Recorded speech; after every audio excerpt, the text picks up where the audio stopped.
finally came. It's time to do an unboxing video. Let's do this. It's been a while since I've done a video like this, so let's go ahead and do it.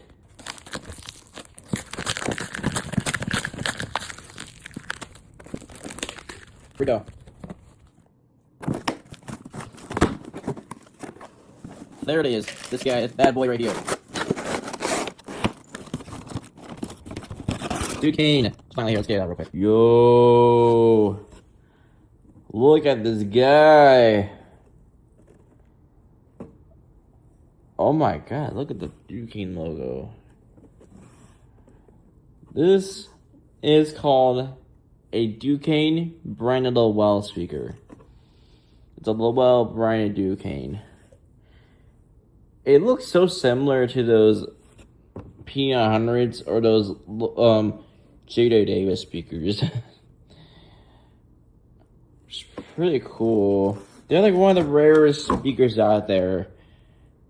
I'm so glad I have them in my collection. I've been wanting to get ones for a year, but they're like really, there's some of them are really pricey, but there was a few of them that got really cheap. But there are some of these were like in a good price, but I finally got one. Shout out to Aaron for that. I'll give a shout out to Aaron because he was the one that found the exact one. So yeah, shout out to Aaron for that. So yeah, this new speaker, guys. I'm so happy I got it. So yeah, this is the driver right here. 6A630. So next time I see a Duquesne, I'm putting this model number down. That's so cool.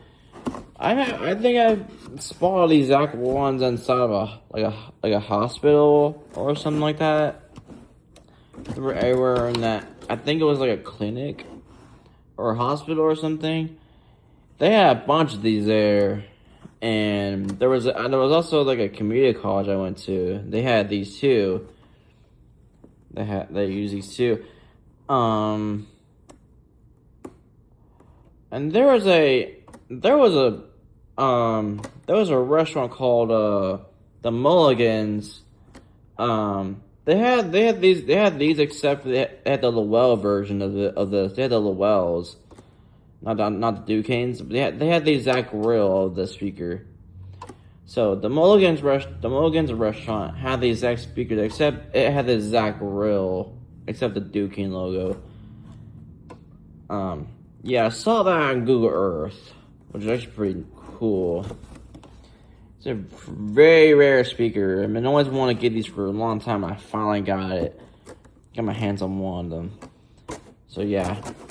Alright guys, maybe one day I'll wire it up, but the problem is I'm just a little worried that I'm gonna blow up the amp, and I just don't want that to happen. So for now, I'm just gonna like keep it in my collection for now. So maybe one day if I meet like a speaker enthusiast if they can help me, if that person can help me wire it up, then it will help me so much. But for now, I'm just happy that I have it in my collection. So yep, thanks for watching guys. Peace out.